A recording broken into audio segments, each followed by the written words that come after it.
Selamat pagi anak-anakku semua yang terkasih di dalam Tuhan kita Yesus Kristus.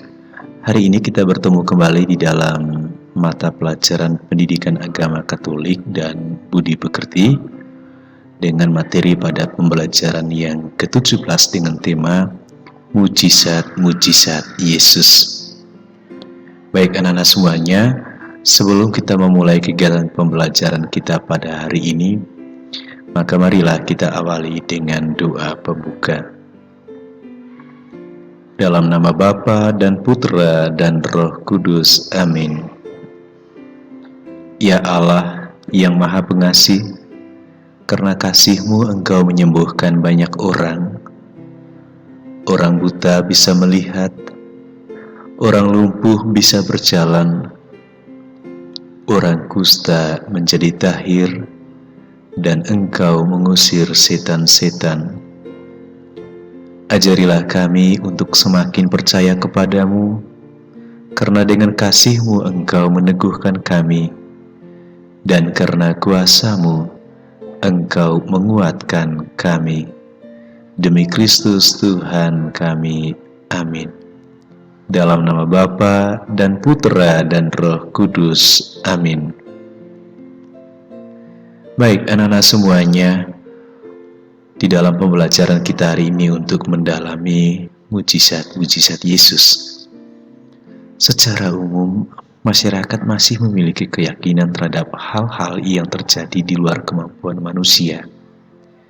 Misalnya, seseorang dinyatakan sembuh, padahal telah dinyatakan mengidap penyakit kanker yang tidak mungkin disembuhkan. Maka kerap sekali kita mendengar ada ungkapan, hanya mujizat yang dapat menyembuhkan penyakit seperti itu. Lalu, apa itu mujizat? Mujizat kemudian dipahami sebagai peristiwa luar biasa yang terjadi di luar nalar serta kemampuan manusia. Itu pemahaman mujizat secara umum yang kita pahami selama ini. Maka anak-anak semuanya, di dalam Injil, terutama pada kitab suci Perjanjian Baru, dikisahkan bahwa orang-orang sakit, kaum miskin dan terlantar, sering sekali mereka mendapat perhatian dari Yesus secara istimewa. Dikatakan istimewa karena masyarakat umum biasanya kurang atau bahkan tidak menaruh perhatian kepada mereka. Jadi orang-orang yang sakit, orang-orang yang miskin, itu bagi pandangan masyarakat zaman dulu adalah kelompok yang dikutuk oleh Allah dan mereka dipenuhi oleh dosa, sehingga penyakit-penyakit menahun mengidap pada diri mereka. Lebih prihatin lagi, orang-orang sakit dan terlantar itu dipandang sebagai kutukan, ya, dipandang sebagai kutukan atas apa? Atas dosa-dosa mereka, sehingga mereka dijauhi dan dikucilkan. Nah, disinilah perhatian Yesus dipandang istimewa, karena Yesus mengunjungi, menyapa, bahkan menyembuhkan mereka. Misalnya jika kita ingat pada kisah Bartimeus, seorang pengemis yang buta sejak lahir. Di sana dengan iman, dia berusaha untuk memanggil Yesus, mendekati Yesus. Maka pada saat yang sama, dia menjadi sembuh total dari butanya itu. Karena dia percaya bahwa Yesus adalah utusan Allah yang mewartakan karya keselamatan. Maka dalam hal ini Yesus memberi pandangan baru bahwa orang sakit dan menderita itu sangat dikasihi Allah. Nah, hal ini juga tercermin pada jawaban Yesus atas pertanyaan muridnya. Rabi, siapakah yang berdosa? Orang ini sendiri atau orang tuanya sehingga ia dilahirkan buta?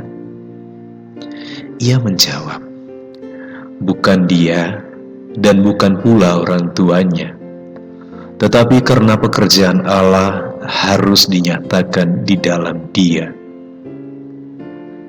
Kita bisa menemukannya atau membacanya di dalam Injil Yohanes pasal 9 ayat 1-3. Maka dari itu anak-anak, sebagai permenungan kita atas pembelajaran kita hari ini yang berkaitan dengan mujizat-mujizat Yesus, kita dituntun dengan bacaan dari Injil Matius pasal 8 ayat 5-10 yang mengisahkan Yesus menyembuhkan hamba seorang perwira. Pada dia akan membacakan, anak-anak bisa sambil mengikutinya. Ketika Yesus masuk ke Kapernaum, datanglah seorang perwira mendapatkan dia dan memohon kepadanya, Tuan, hambaku terbaring di rumah karena sakit lumpuh dan ia sangat menderita. Yesus berkata kepadanya, Aku akan datang menyembuhkannya. Tetapi jawab perwira itu kepadanya, Tuan, aku tidak layak menerima Tuan di dalam rumahku. Katakan saja sepatah kata, maka hambaku itu akan sembuh. Sebab aku sendiri seorang bawahan, dan di bawahku ada pula prajurit. Jika aku berkata kepada salah seorang prajurit itu, pergi, maka ia pergi. Dan kepada seorang lagi datang, maka ia datang, ataupun kepada hambaku, kerjakanlah ini, maka ia mengerjakannya. Setelah Yesus mendengar hal itu, heranlah ia dan berkata kepada mereka yang mengikutinya, Aku berkata kepadamu, sesungguhnya iman sebesar ini tidak pernah aku jumpai pada seorang pun di antara orang Israel. Demikianlah sabda Tuhan. Baik anak-anak semuanya, mujizat sebagai tindakan keilahian Yesus juga tidak terjadi pada saat seorang perwira memohon Yesus untuk menyembuhkan hambanya. Pada peristiwa itu, hamba tersebut sembuh bukan karena Yesus datang ke rumahnya, tetapi iman perwira tersebut. Hal itu tercermin pada kata-katanya, Tuan, aku tidak layak menerima Tuan di dalam rumahku. Katakan saja sepatah kata, maka hambaku itu akan sembuh. Selain kuasa ilahi, iman menjadi syarat utama bagi terjadinya suatu mujizat. Peristiwa mujizat menunjukkan hubungan antara kata-kata dengan tindakan Yesus. Sabda atau kata-kata Yesus diwujudkan di dalam tindakan nyata. Sebaliknya, tindakan atau mujizat Yesus menguatkan kata-katanya. Maka anak-anak, pada poin ini yang mau digarisbawahi bahwa mujizat-mujizat Tuhan boleh terjadi atas diri kita, syaratnya adalah iman. Jika kita memiliki iman yang kuat, keyakinan yang teguh, maka bukan tidak mungkin mujizat-mujizat dari Allah akan senantiasa hadir untuk kita di saat-saat kita tidak berdaya. Maka anak-anak semuanya, dalam tugasnya, Yesus memaklumkan kerajaan Allah. Selain mengajar dengan menggunakan banyak perumpamaan, Yesus pun membuat banyak mujizat. Nah, pada bagian ini kita dapat menyimpulkan bahwa mujizat adalah suatu tanda di mana Allah bertindak. Mujizat-mujizat itu dibuat Yesus sebagai bukti bahwa Allah mengasihi manusia. Selain itu, mujizat dibuat untuk menyatakan kemuliaan Allah di dalam diri Yesus. Tadi Yesus mengatakan kepada muridnya, karena pekerjaan Allah harus dinyatakan di dalam Dia. Maka dengan kuasa dan kasih-Nya, Yesus menyembuhkan banyak orang dari berbagai macam penyakit, mengusir setan, bahkan menghidupkan orang mati. Mujizat menjadi tanda bahwa Allah hadir untuk menyelamatkan manusia. Selain Yesus menunjukkan kuasa dan kasih-Nya, mujizat terjadi jika orang memiliki iman.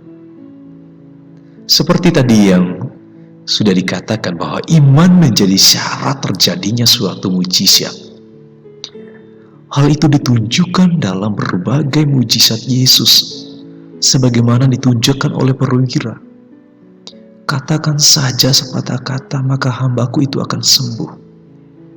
Imanlah yang menjadi syarat utama.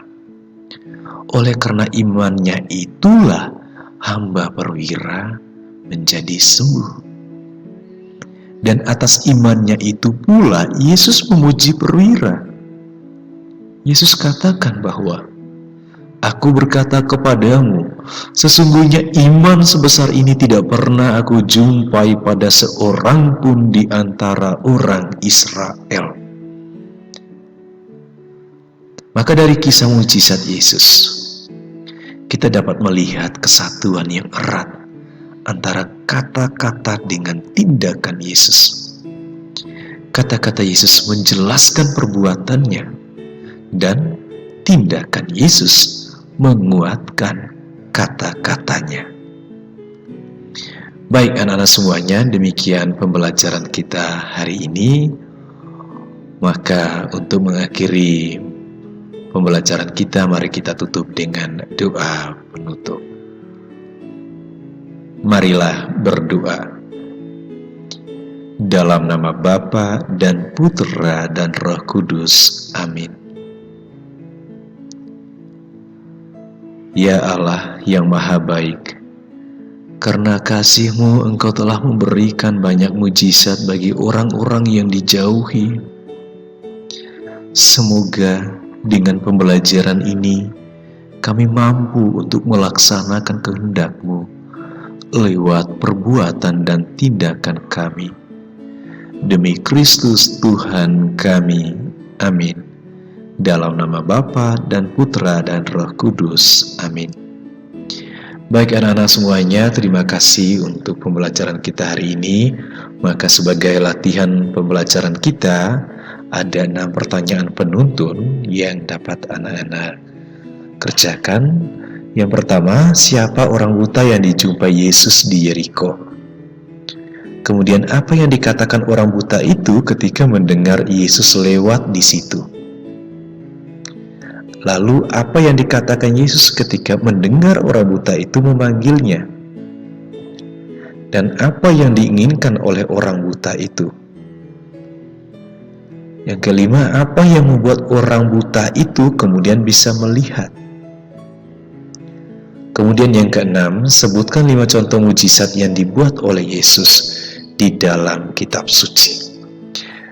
Silahkan tulis jawaban kalian di buku latihan, kemudian lampirkan di classroom dalam bentuk foto agar dievaluasi oleh Pak Didi. Sekian dan terima kasih, Tuhan memberkati.